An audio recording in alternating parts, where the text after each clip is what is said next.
merci d'abord bien sûr à Fabrice Auxil et puis à l'Université d'été de nous avoir conviés à partager ce petit moment avec vous. Merci à vous qui êtes là pour parler du thème de cette ce premier forum autour de l'éthique. Qu'est-ce que cette crise nous a appris dans la relation de soins? Quelle est la place de l'éthique dans la relation de soins? Donc nous sommes trois. Pierre Corbas qui va commencer, je vais laisser se présenter. Monsieur Bernardin qui c'est un réanimateur local, donc vous le connaissez pour beaucoup d'entre vous. Et puis moi, je suis Geneviève Demour. Je suis présidente de France Alzheimer pour la Dordogne et administratrice nationale, médecin aussi à la retraite, mais surtout la fille d'une vieille dame qui est décédée en EHPAD avec une maladie neuroévolutive. Donc voilà. Alors on va essayer de respecter les temps de parole, de parler chacun à notre tour, tous les trois, pour faire une petite mise en contexte de l'atelier. Et puis, l'intérêt, c'est qu'on puisse se parler et qu'on puisse prendre ce temps pour réfléchir ensemble, parce que finalement, ces espaces éthiques sont des lieux de pensée. Et je crois que c'est l'intérêt de ces forums, c'est qu'on puisse se parler et communiquer. Tu commences, Pierre ? Voilà, volontiers. Je m'appelle Pierre Corbas, je suis médecin généraliste à Lausanne en Suisse et médecin responsable d'un EHPAD, comme vous dites chez vous, de psychogériatrie, comme on dit chez nous, c'est-à-dire de patients principalement atteints de démences diverses, de maladies neuroévolutives. Et puis, à côté de ça, je préside la commission d'éthique des soins à domicile de la ville de Lausanne, qui est une commission d'éthique qui gère l'éthique d'une grande association. C'est à peu près 700 travailleurs de santé. Une crise impose aux soignants une force, une violence importante, une force et une violence qui sont largement en dessus, largement plus fortes que les forces et les violences dont les soignants ont l'habitude ordinairement. Et je pense que dans ce tourment de la crise, l'éthique du soin faiblit. J'avais d'abord écrit « L'éthique du soin se meurt ». C'est peut-être entre les deux.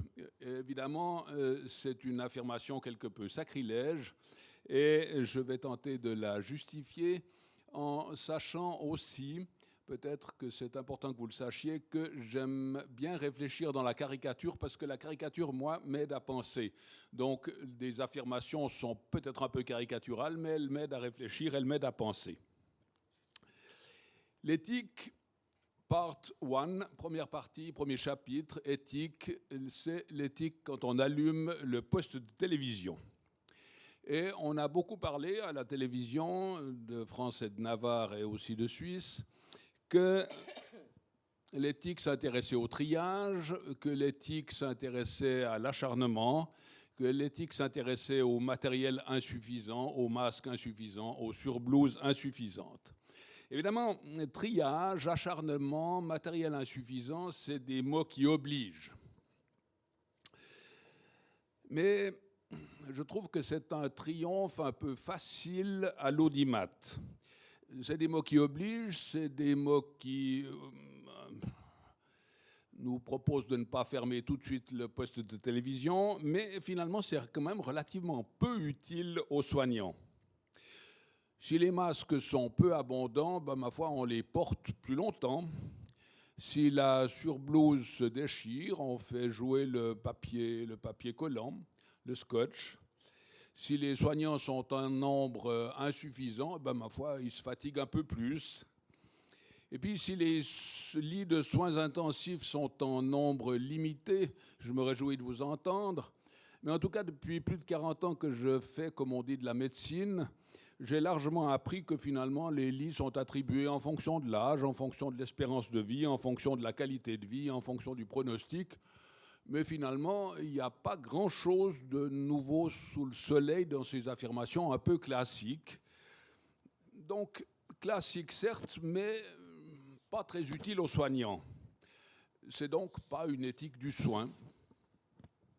C'est probablement une éthique qui est très utile aux politiques. Je ne dis ça sans critique et sans méchanceté aucune.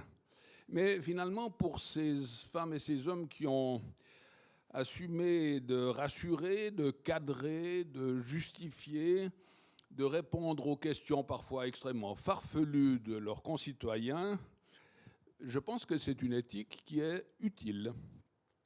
Et puis, c'est aussi une éthique qui leur apprend, s'ils ne l'ont pas encore appris, mais ça vient le moment de l'apprendre, que gouverner, c'est accepter de ne pas être aimé. Gouverner, c'est un travail sur la généralité, c'est un travail sur la globalité, c'est un travail sur le monde, sur la cité, c'est d'ailleurs de là que vient le terme politique. Mais ce n'est pas un travail individuel. La justice est aveugle, donc elle ne voit pas l'individu qui lui fait face. Être aimé, c'est être dans l'individualité.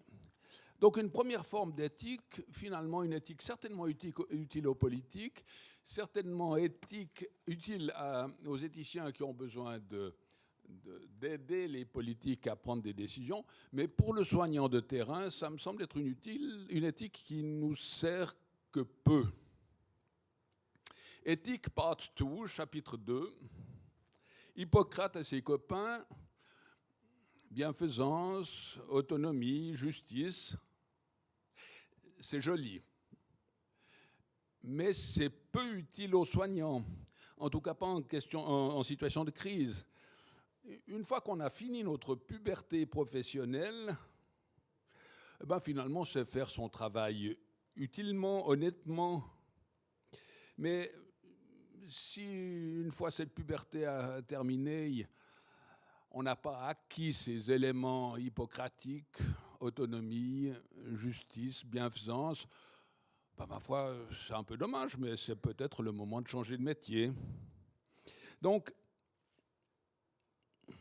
part 1, part 2, peu utile aux soignants et certainement quand même des arbres qui ont contribué à cacher la forêt, selon le proverbe classique. Éthique, part 3, troisième partie, chapitre 3. Je préside depuis plus de 10 ans la commission d'éthique donc des soins à domicile de la ville de Lausanne, qui est composée d'éthiciens, de généralistes, moi, de soignants de terrain, d'un avocat et d'une psychiatre principalement. Et on s'est rendu compte que les problèmes éthiques qui nous étaient posés se manifestaient par la souffrance du soignant.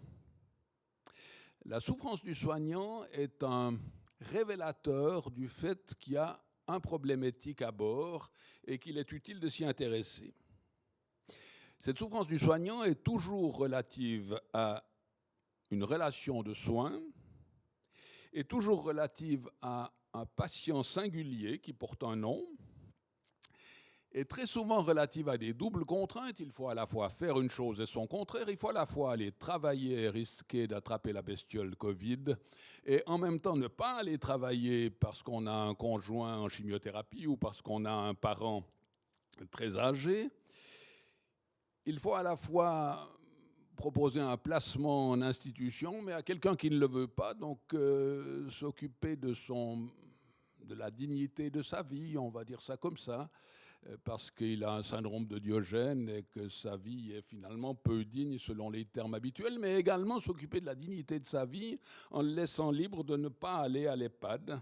Donc, malaise, et ce malaise est toujours consubstantiel de la relation de soins, d'autant plus que ce malaise s'accompagne de deux deuils qu'il nous faut faire. Le deuil de l'innocence, on n'est jamais innocent, même si on ne fait rien, on n'est pas innocent, parce que ne rien faire, ça a des conséquences. Et le deuil de la pureté de l'action bonne, on commence tous nos métiers en se disant qu'on va faire des bonnes choses. Et puis là, on doit se rendre compte que finalement, l'action uniment bonne, l'action qui n'est que bonne, n'existe pas. Donc deux deuils qui sont importants à faire. Et c'est là, à mon sens, qu'intervient réellement la réflexion éthique utile aux soignants. C'est un travail de déconstruction, c'est un travail de tenter d'aller regarder derrière les apparences, dans les arrière-boutiques, ce qui se cache derrière ce qui nous est donné à voir en première intention. Et ceci pour comprendre, au sens étymologique du terme, comprendre, prendre avec soi, à la fois les manifestations qui nous sont données à voir, et à la fois quand même, parce que c'est assez utile à mon sens, prendre avec soi le patient, et ceci me semble être finalement le but vers lequel la réflexion éthique doit converger. Et cette commission éthique a toujours été considérée comme extrêmement utile, satisfaisante. Enfin, on est rarement sorti d'une équipe de soins avec des insatisfactions, une fois ou l'autre, bien sûr, mais enfin, ça marche bien, les gens sont contents. Et puis, depuis le début de la crise, cette commission d'éthique n'a jamais été consultée. Il faut quand même se poser la question de pourquoi. Il faut se poser la question de pourquoi, parce que finalement, c'est l'éthique du soin qui est en danger dans ce jamais consulté depuis une année et demie. La violence de la crise s'est doublée d'une deuxième violence, à mon sens, c'est l'omniprésence du chiffre, l'omniprésence de la statistique, l'omniprésence du chiffre sous forme de chiffres rouges, de stylos rouges, pardon, sur les plannings de soins et des patients et des soignants absents. Violence du chiffre dans la numérisation du contact. On en arrive même à dire maintenant qu'il est beaucoup plus sain de ne pas voir les patients, c'est-à-dire de ne les voir qu'à travers une téléconsultation, comme si le soignant devenait toxique au patient. La médecine, progressivement, se fait ainsi vol aux instruments, voire même vol sans visibilité. Et je pense qu'il y a deux îlots de survivance de l'éthique du soin. C'est probablement les EHPAD et c'est probablement les divisions de soins palliatifs parce que, pour deux raisons. Premièrement, la mort y est assumée comme une compagne familière. Et deuxièmement, ce sont deux lieux de soins où l'on ne peut pas se passer du patient. C'est-à-dire qu'on ne peut pas se passer du contact avec le patient. Une ouverture maintenant, je pense que face à la force de la crise, face à la force et à la violence de cette crise qui nous fait transformer les patients, je suis caricatural, mais en charge de soins, en fatigue, en chiffres de saturation d'oxygène, en chiffres de pression, en chiffres de ceci et de cela. Face à cette violence de crise, je pense qu'il faut opposer une autre violence, une autre force. Et cette force doit être le fait de la direction de la structure de soins et plus largement du politique. Ce sont eux, les directeurs des structures de soins, et plus largement le monde politique, qui ont une force suffisante pour faire vivre l'éthique, c'est-à-dire pour imposer des temps de réflexion éthique aux soignants, même lorsqu'il y a énormément de travail. Libérer du temps, c'est également bien sûr libérer de l'argent, et c'est bien sûr reconnaître l'importance de la réflexion éthique. À l'EHPAD, par contre, j'ai eu le sentiment que l'éthique était centrale, qu'elle était constante dans la négociation avec les collègues, les collègues en soins, dans les discussions avec la direction, dans les discussions avec les familles, dans l'entourage des patients qui mouraient. Vous savez bien qu'ils ne mouraient pas de manière sympathique dans cette espèce de noyade du 7e jour où apparaît la pneumonie et la pneumonie à Covid. Constante dans les explications qu'il faut donner, constante dans cet accompagnement et dans cette souffrance au jour le jour quand même, et cet épuisement des soignants. Mais à l'EHPAD, ça ne s'est jamais appelé éthique. Et je crois que c'est peut-être ce à quoi il faut tendre, c'est à ce que l'éthique soit intégrée dans le lieu de soins, que le temps pris pour cette réflexion-là soit intégrée dans le temps de travail. Et finalement, tant qu'à faire, ce n'est pas nécessaire qu'elle s'appelle éthique.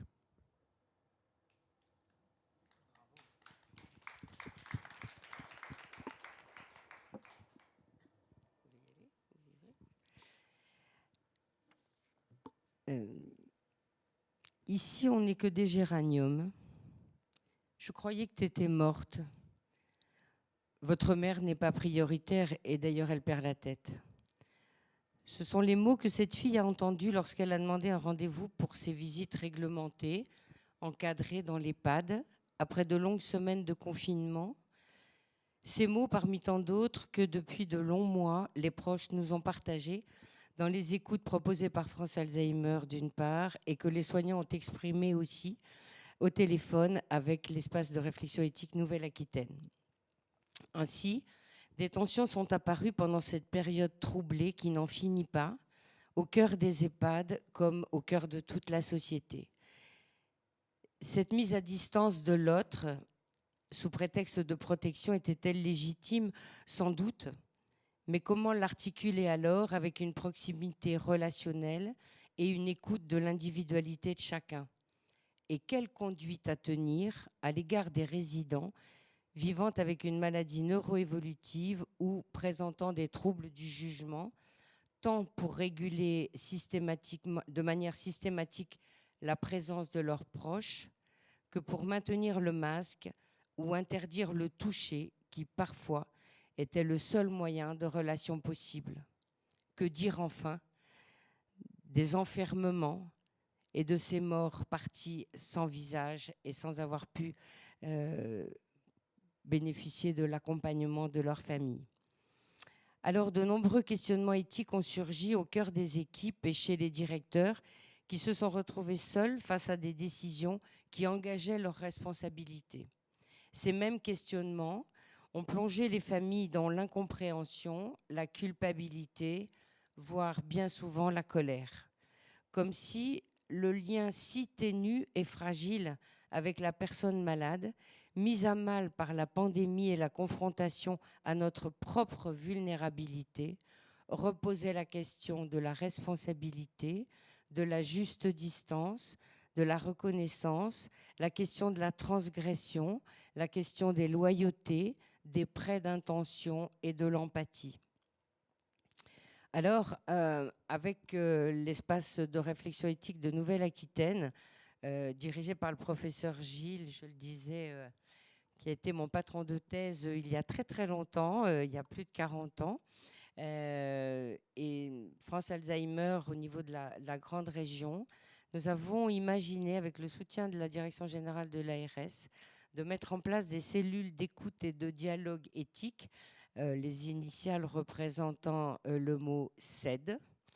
Il s'agissait en fait d'écouter les souffrances des familles, d'écouter les interrogations des directions et des équipes et de réfléchir ensemble afin de renouer un dialogue devenu impossible et surtout de désamorcer les conflits puisque dans notre région, les plaintes s'accumulaient auprès du défenseur des droits, des avocats, du procureur, la presse, le préfet, etc. Au total, il s'agissait de faire entendre ensemble ces petits pas de côté qui permettent à nouveau d'oser la relation et de penser ensemble.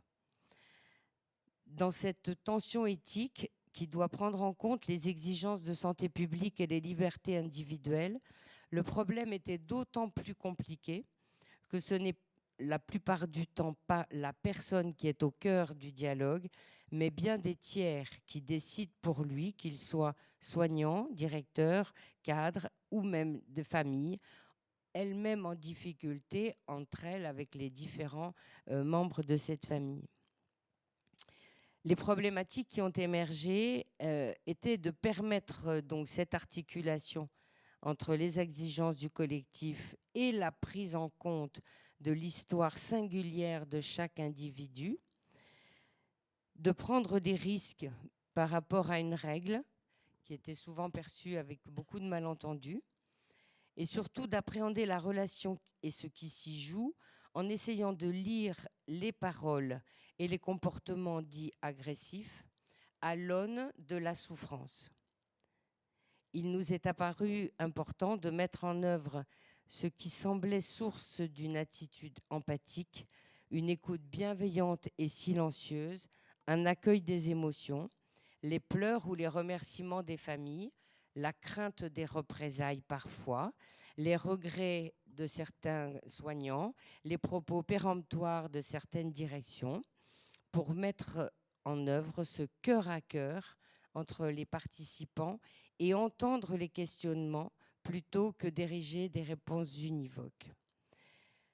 Car la distanciation des liens que nous avons entendus était à plusieurs niveaux.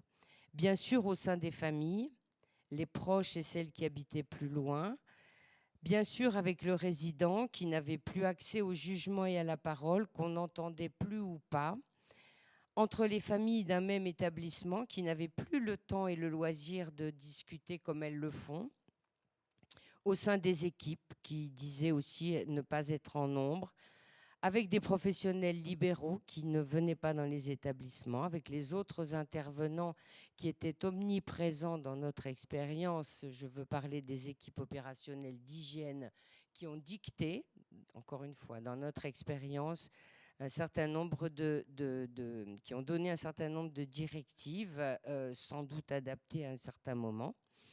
Et puis avec les directions qui se disaient soumises à beaucoup de pression et d'injonctions paradoxales, les uns comme les autres n'ayant plus le temps, n'ayant plus le temps et le moyen de se faire entendre.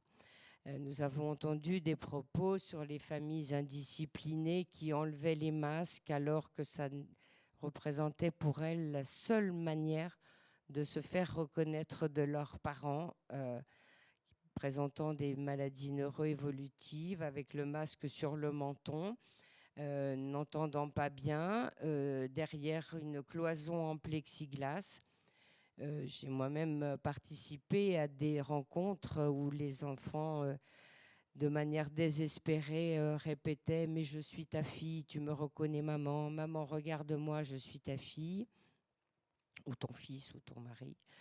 Et puis des directions qui, dans notre expérience, avaient peu conscience de ce que pouvait vivre une personne malade avec une maladie neuroévolutive, de l'importance du toucher, de l'importance de l'émotion qui se lit sur le visage et qui ne peut plus se reconnaître à cause du visage masqué.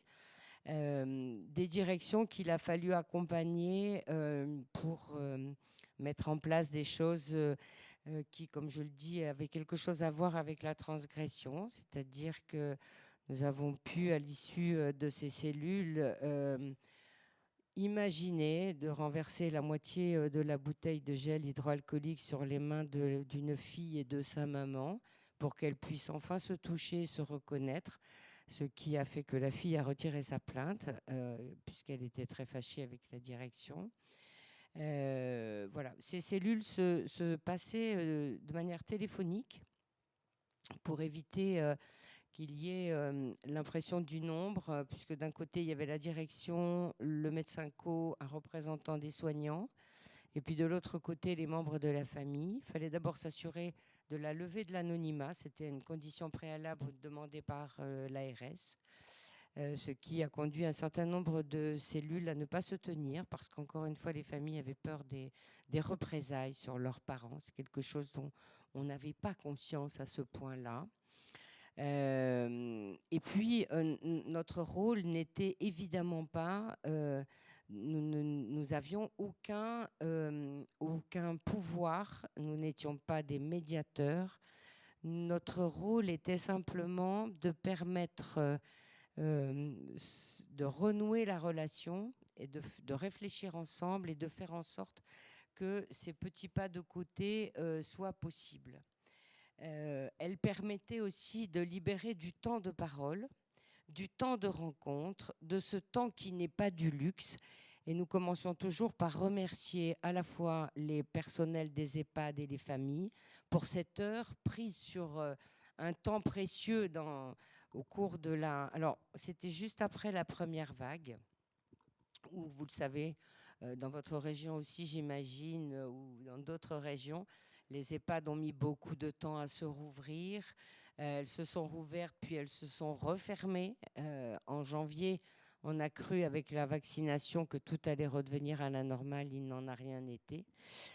Ces cellules étaient au contraire de permettre de faire sens au cœur du soin et au cœur des petites choses du quotidien.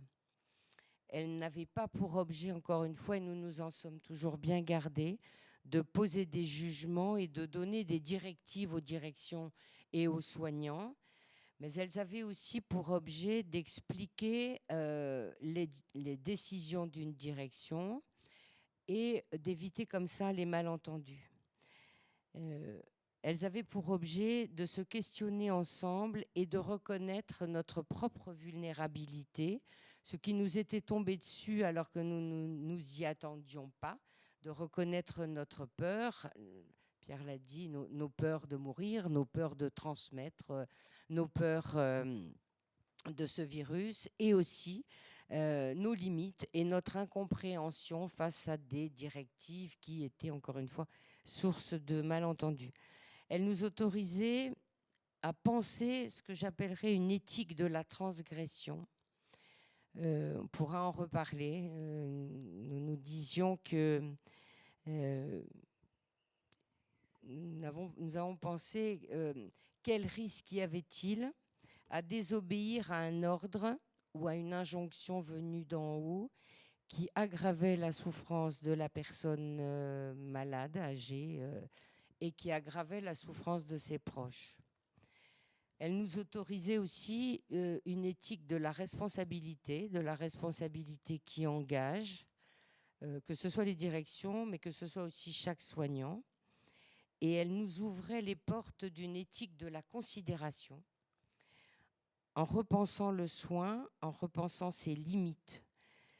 Nous pouvions alors prendre avec les autres les petits chemins de traverse, loin des autoroutes sécuritaires et sanitaires de la pensée unique.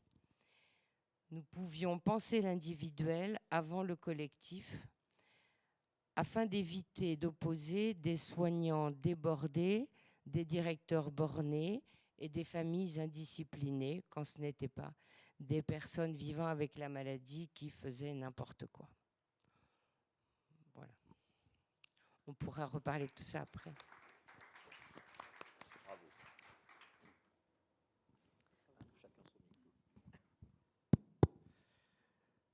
Bonjour à tous. Tout d'abord, je me présente. Donc, je suis le docteur Bernardin. Je dirige le service de réanimation médicale de l'hôpital de l'Archer, là-haut sur la colline à l'ouest. Et puis, j'ai l'honneur de coordonner les activités de l'espace éthique azuréen, qui est finalement le site local qui collabore avec l'espace éthique régional PACA-Corse. Voilà. Donc, aujourd'hui, étant réanimateur, forcément, mon propos sera coloré par mon activité.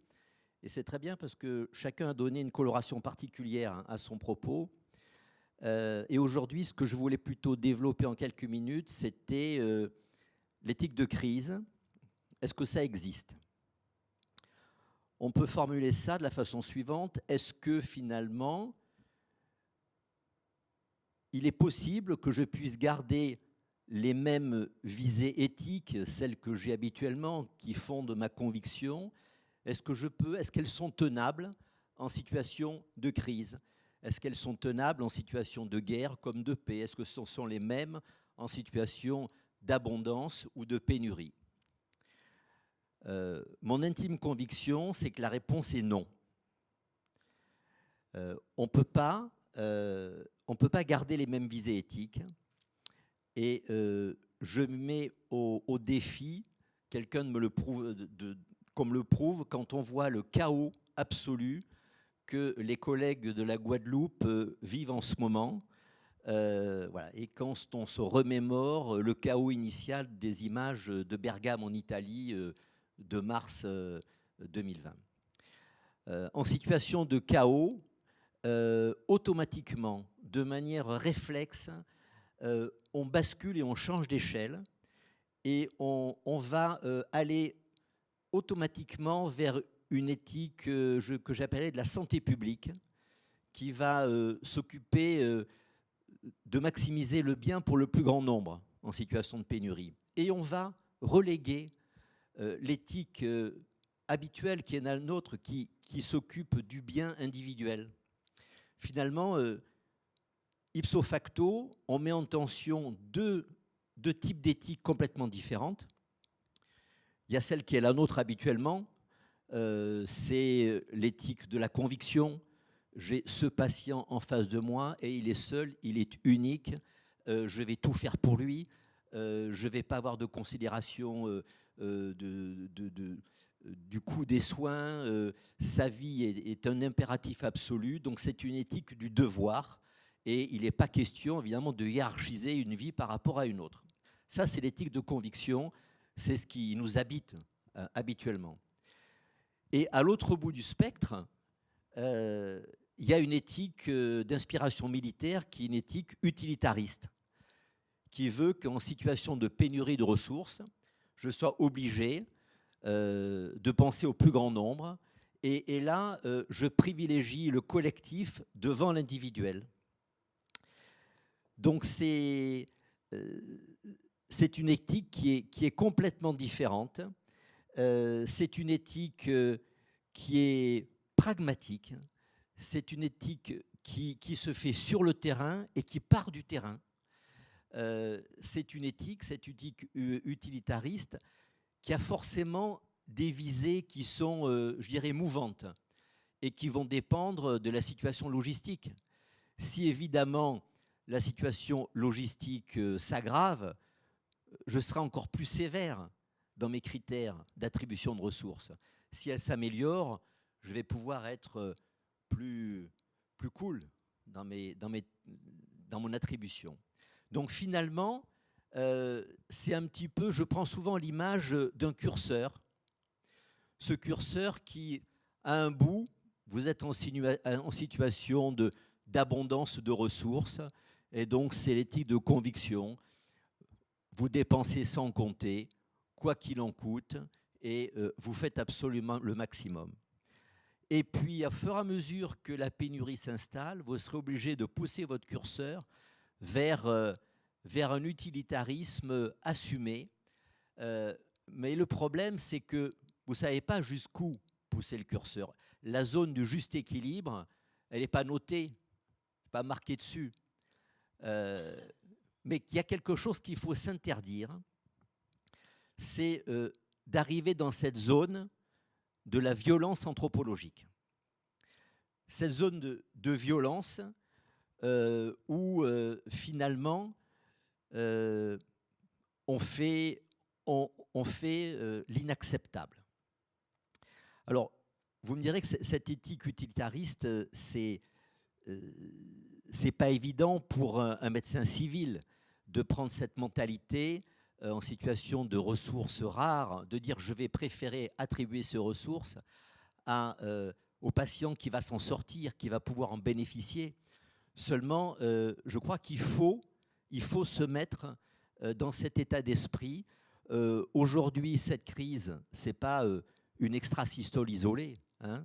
Ça, c'est l'ancien cardiologue qui parle. Il va y avoir une salve d'extrasystoles qui vont arriver. Il va y avoir presque une tachycardie ventriculaire soutenue. Après le Covid-19, il y aura le 23, le 32, le 48. Entre-temps, il y aura des crises climatiques. Et je ne veux pas casser l'ambiance, mais je suis persuadé qu'on va vers des temps troublés. Et si on ne prend pas la mesure de ce qui nous est arrivé, eh bien, ça veut dire qu'on se retrouvera la prochaine fois dans le même dénuement, à la fois matériel et dans le même dénuement de réflexion éthique. C'est notre honneur de nous mettre en ordre de marche pour préparer un avenir qui sera forcément troublé. Alors, en France, il y a un tabou, il faut le dire. Lorsque vous regardez alors ce tabou, c'est le mot triage, vous l'avez utilisé. En situation de chaos, on va être obligé de trier les malades. Et ça, c'est la hantise de tous les médecins. On a la hantise de voir en France les 8000 morts du mois de mars à Bergame, en Italie. Même s'il y a eu une situation dramatique dans le Grand Est, jamais on a vu ces cortèges funéraires de militaires qui évacuaient des corps, comme on l'a vu sur les premières images du mois de mars en Italie.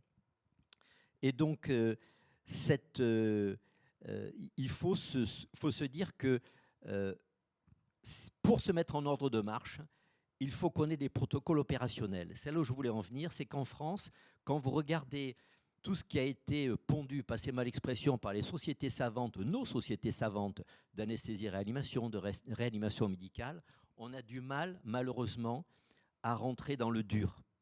Quand vous regardez, par comparaison, ce que les Suisses sont capables de produire, ce que les Anglais et les Américains sont capables de produire, eh bien, vous êtes bluffé par la faculté qu'ils ont de mettre des mots sur les mots. C'est-à-dire, quand vous prenez les recommandations américaines, on vous dit, en situation de chaos, vous aurez d'abord des critères médicaux, bien sûr, comme on le fait habituellement. Vous aurez des critères sociodémographiques, mais on ira même jusqu'aux critères d'utilité publique, ce qui est un tabou absolu dans notre conception. Mais ces recommandations outre-Atlantique, il faut savoir qu'elles sont discutées avec le public, avec les associations de patients, et elles sont estampillées par les autorités sanitaires. C'est-à-dire que le jour où on est en situation de chaos, tout est opérationnel immédiatement.